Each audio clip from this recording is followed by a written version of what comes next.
again, I know we've been talking about how the system is an unfortunate system, but in terms of coaches poll, you are part of it.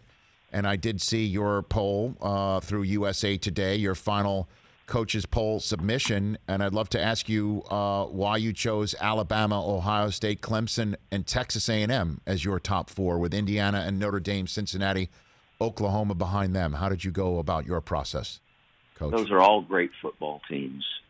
And it's really hard to try to decide who the best teams are, who the most worthy teams are. Any one of those teams, if they expanded the playoff to 8 teams, I think all 8 of them deserve to go. They all have a chance. And they all one might be able to beat any one of the others. I really believe that. Those are all really, really strong, outstanding, well-coached football teams.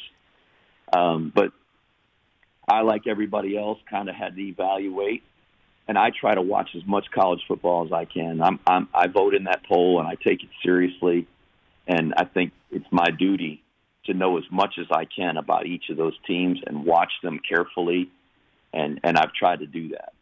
And I just felt like the 4 teams that I put as my top 4 were, at this point, the best teams, the teams that were perhaps most worthy of having the opportunity to play for a national championship, and comparing scores and opponents, and I guess recently how they played, and have they played well down the stretch and at the end of the season. I think that matters, not necessarily how you played at the beginning, but how you played at the end.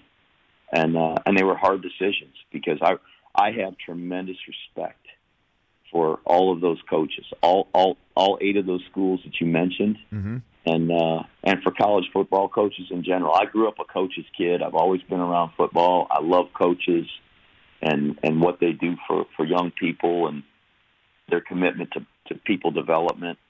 And it's hard. It's hard to knowing that that's going to be public, and people say, "Why didn't you pick our team?" But I just felt like those were the right 4, in my opinion, and everybody's entitled to their opinion. And it's why they have a lot of people vote, and there's obviously disagreement on all accounts. Hey, you watched all the way to the end. Thanks for that. Watch more right here.